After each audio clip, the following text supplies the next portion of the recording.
Hi friends, இது நம்மளோட sam&sadhu world. நம்ம சேனலை சப்ஸ்கிரைப் பண்ணி லைக் பண்ண நம்ம ஃப்ரெண்ட்ஸ் எல்லாருக்கும் என்னுடைய மனமார்ந்த நன்றிகள். இன்னைக்கு நம்ம பார்க்க போறது தட்டப்பயிறு சாதம் தாங்க. அதுக்கு குக்கர் அடுப்புல வச்சு எண்ணெய் சூடானதும் கடுகு போட்டுக்கலாங்க. கடுகு இந்த மாதிரி பொரிஞ்சதுக்கு அப்புறமா பூண்டு சேர்த்துக்கலாங்க. பூண்டு ஒரு 10 பல் அளவுக்கு நான் எடுத்துர்க்கேங்க.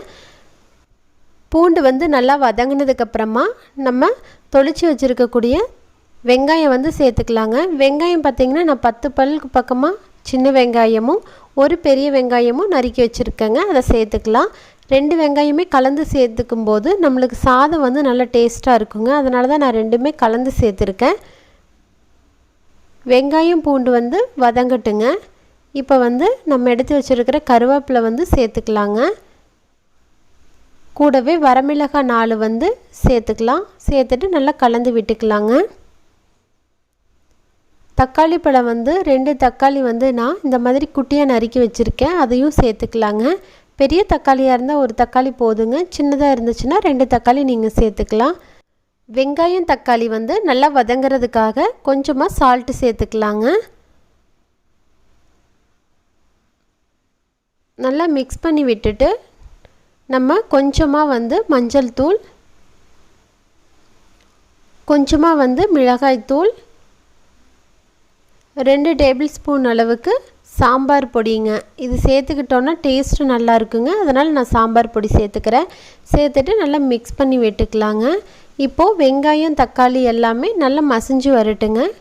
ஒரு 5 மினிட்ஸ் இந்த மாதிரி வதக்கி விட்டுக்கலாம்.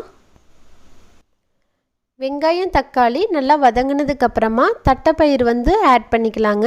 நான் தட்டைப்பயிறு 6 மணி நேரம் ஊற வச்சு எடுத்திருக்கேன். 6 மணி நேரம் ஊற வச்சு எடுத்திங்கன்னா போதும்.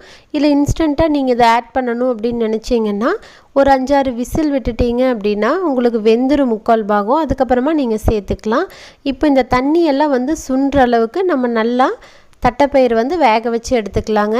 உப்பு தேவையான அளவு போட்டுட்டு ஒரு மூடி போட்டு மூடி வச்சு தண்ணியெல்லாம் சுண்டுற அளவுக்கு வேக வச்சு எடுத்துக்கலாங்க.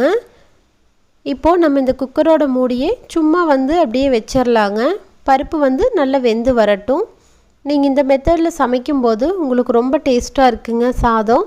பாருங்கள், இப்போது நல்லா நம்மளோட பருப்பு வெந்துருச்சு. முக்கால்வாசி வெந்தால் போதுங்க. ரொம்ப கொலைய வேக வைக்க வேண்டியதில்லை.